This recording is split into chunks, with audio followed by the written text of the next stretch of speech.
If your web hosting account doesn't come with Fantastico or any other type of script to install WordPress automatically, you can still have it on your site by installing it manually, and I'm going to talk you through how to do it in this video.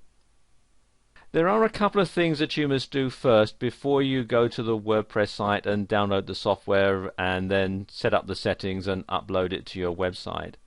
Basically, you have to create a MySQL database for your blog, and you must create a user for that MySQL database.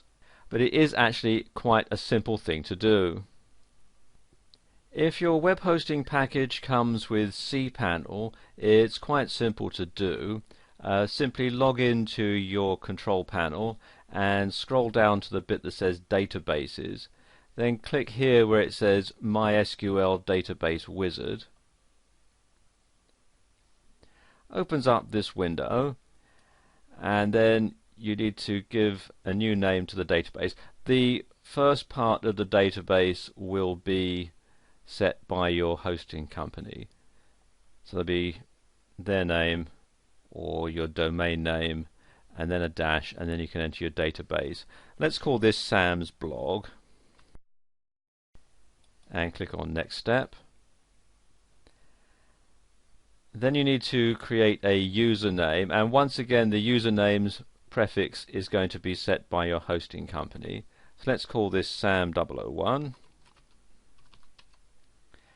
And then the password, you can enter your own password, or you can click here on password generator and it'll generate a password for you. You need to make a note of this because you'll need it later on when we set up the WordPress installation file. So let's just copy that onto the clipboard. I'm going to say I've copied the password to a safe place and click on use password. And there we go. Now I just need to copy all this information into a notepad file so that I can make a note of it and use it later on. So let's just do that. Let's open up Notepad. And that's Sam001. Okay, now to save that. And then when that's done, simply click here on Create User to create the account. If your web hosting package comes with the Extend control panel, then the process is a bit simpler. What you do is come down to where it says Web Tools, click here on MySQL Databases,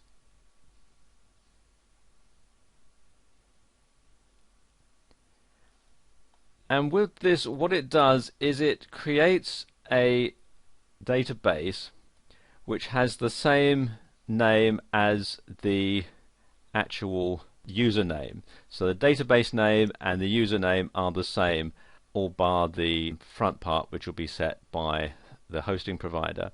So if I create a username that says Sam001 and enter a password, you have to enter your own one here, and then click on Create. There we go, that database is created. And you can see I've just scrolled down a bit and it's giving it the prefix web156 username, password. And this will be the same for both, as I said, the username and password and database name rather will be exactly the same. So I would need to copy and paste that into the WordPress configuration file. If your hosting account comes with the Plesk Parallels panel, then the setup procedure is similar to that if you've got cPanel. You click here on Databases and then click Add New Database. Opens up this window. You type in the database name. Again, let's call this Sam's blog. And then click on OK. And there we go. The database has been created. Now I need to add a new database user, so click here on Add New Database User. And we add the username, so let's call that Sam001 again, and then you can put in the new password. You have to write it yourself here,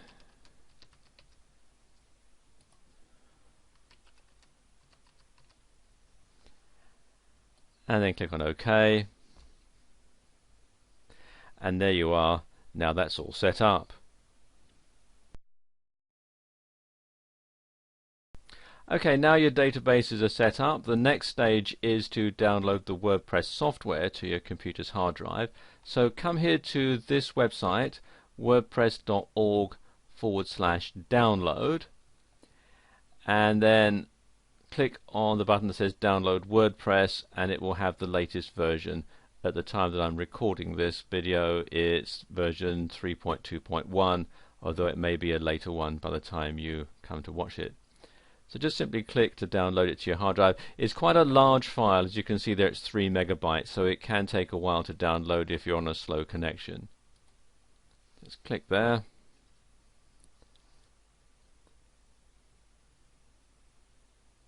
This pop-up window opens, and make sure the Save File radio button is selected and click on OK.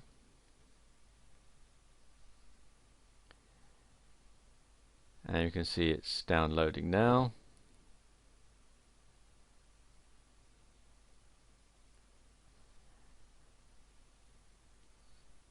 And there we are, that's finished. So all I need to do now is unzip it onto my computer's hard drive. And when it's unzipped, it'll look like this. It'll yield a directory called WordPress with these subdirectories and all these PHP files. Okay, first thing you have to do to set this up is to rename this file here. It says wp-config-sample.php, and you want to rename that just wp-config.php. You want to drop the sample bit. And then you want to open it using a program like Notepad or something like that. So just double click on that. I've got it associated to open up with Notepad. And you can see this is the PHP code for the file, the installation file. And you need to make a couple of changes. Most of the stuff here below here would not need to be changed, but you do need to change these settings here, the database name, username, password, and so on. Mostly your database host will be localhost, so you can leave that unless your server uses a different type of host name, and all the rest of the stuff you can leave. And this is why you need to save the information as you set up the databases. So let's just copy and paste those in. We can have the database name there. Do right click and copy. And then I can just simply paste it in there. Keep it in between the quotes there. So that's one. Okay, next thing to do is to put in these authentication keys and so on. Now, there is a quick way of doing this, and this is to generate your own phrases at this link here. So if I just copy and then right click, copy that, and now I just need to, I don't close that one now, I need to open up Firefox, and then I can simply paste this in to the address bar, and there we go, it's generated all this information for me. So I just highlight that and copy it, and then I can come back here and just simply paste this in as a block in here like that, and there we go, that's all done. You don't need to change anything else at all.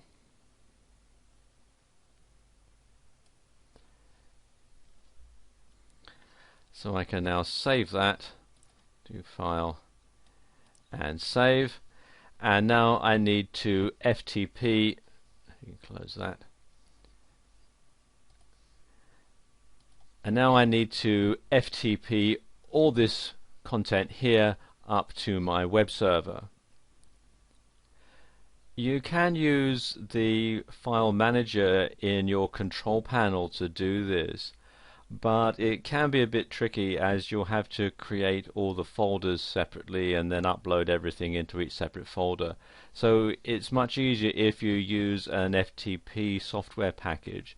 The one that I like to use is FileZilla, which you can download for free from this website here, filezilla-project.org, and it just makes the whole process that much simpler. And this is what FileZilla looks like when it's up and running. I'm going to create a new directory on the server to install WordPress into. If you're going to have it as the main focus of your site, then you'd want to upload it into the root directory of your site. So if you're just going to have WordPress on your site, you'd want to upload it into the root directory of the site. On this particular server, they call it HTTP docs. On most other servers, they call it public HTML. Okay, so I'm going to right click and create directory, and we'll call this WordPress. And then click on OK. And what I can then do is simply open it up. Click on WordPress. You can see there's nothing there. FileZilla is actually a very easy type of FTP software to use. Once you've logged in, you'll find your remote site over here on the right and the local site here on the left. And what you do is go to the directory on your hard drive where you want to upload the information, and you can then simply highlight all of it.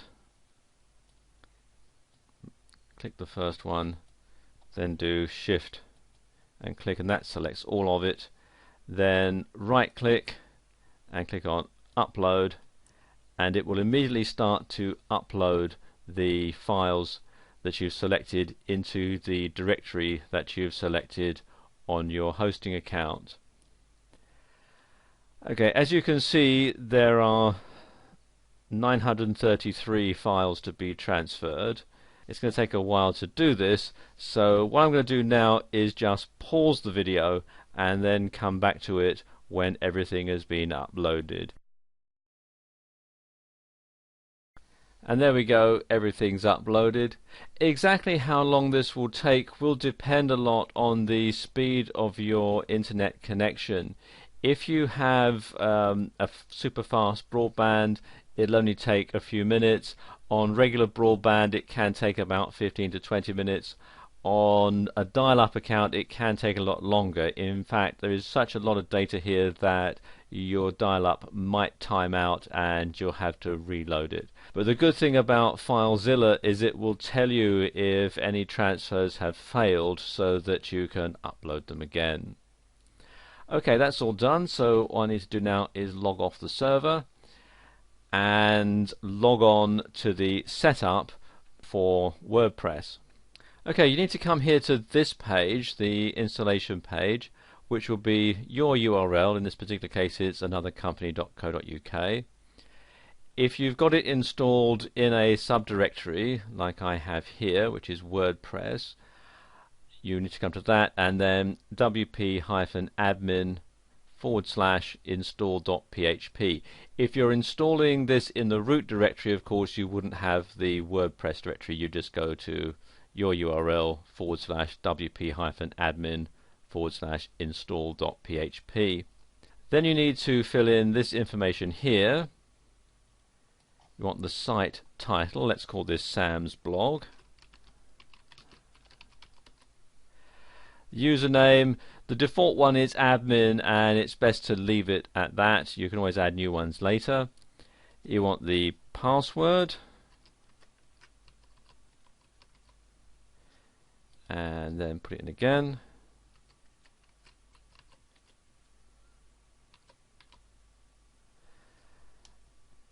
your email address,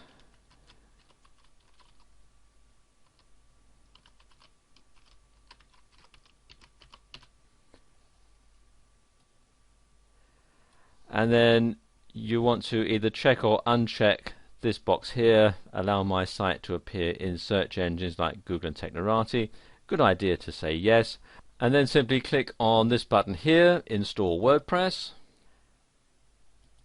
and there we go. WordPress has been installed, so I can click here on the login button, enter the username and password,